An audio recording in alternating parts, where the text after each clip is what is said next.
Hi friends అందరికీ chicken fried rice ఇంట్లోనే ఈజీగా ఎలా చేసుకోవాలో చూపిస్తాను రండి. బోన్లెస్ చికెన్ తీసుకొని మంచిగా వాష్ చేసుకొని పెట్టుకో.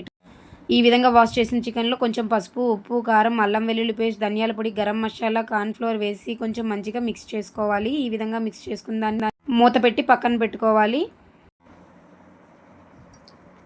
పక్కన పెట్టిన తర్వాత గ్యాస్ ఆన్ చేసి కడాయి పెట్టి అందులో ఆయిల్ వేయాలి. డీప్ ఫ్రైకి సరిపడినంత ఆయిల్ వేసి ముందుగా మనం మిక్స్ చేసి పెట్టుకున్న చికెన్ ముక్కలను వేసి మంచిగా ఫ్రై అవ్వనివ్వాలి. రెడ్ కలర్లో వచ్చేంత వరకు ఫ్రై చేసుకోవాలి. ఈ విధంగా ఫ్రై చేసుకున్న వాటిని తీసి పక్కన పెట్టుకోవాలి. అలాగే ఇంకో కడాయిలో ఆయిల్ వేసి 3 ఎగ్స్ పగలగొట్టి వేసి మంచిగా భుజియాలా వచ్చేలా మిక్స్ చేసుకొని పక్కన పెట్టుకోవాలి. ఇప్పుడు మనం ఫ్రైడ్ రైస్‌లోకి కావాల్సిన వెజిటబుల్స్ అన్నీ మంచిగా కట్ చేసి పెట్టుకోవాలి. నేను ఇక్కడైతే cabbage, beans, matar, carrot, capsicum వేసి మంచిగా ఆయిల్‌లో ఫ్రై చేశాను. ఈ విధంగా ఫ్రై చేసిన తర్వాత ఉప్పు, పసుపు, కారం, ధనియాల పొడి, గరం మసాలా వేసి మంచిగా ఫ్రై చేసుకున్నాను. ఈ విధంగా ఫ్రై చేసుకున్న తర్వాత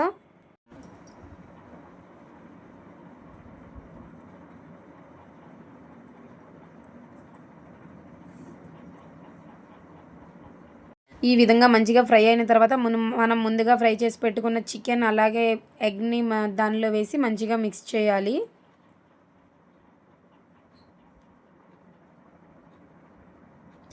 మంచిగా మిక్స్ అయిన తర్వాత ముందుగా వండుకొని పెట్టుకున్న రైస్‌ని దానిలో వేసి బాగా కలుపుకోవాలి. ఈ విధంగా కలిపిన తర్వాత కొంచెం కొత్తిమీర వేసి గార్నిష్ చేసుకుంటే ఎంతో టేస్టీగా ఉండే chicken fried rice ready. Chicken fried rice ఈ విధంగా ట్రై చేయండి. చాలా బాగుంటుంది. Bye friends. ప్లీజ్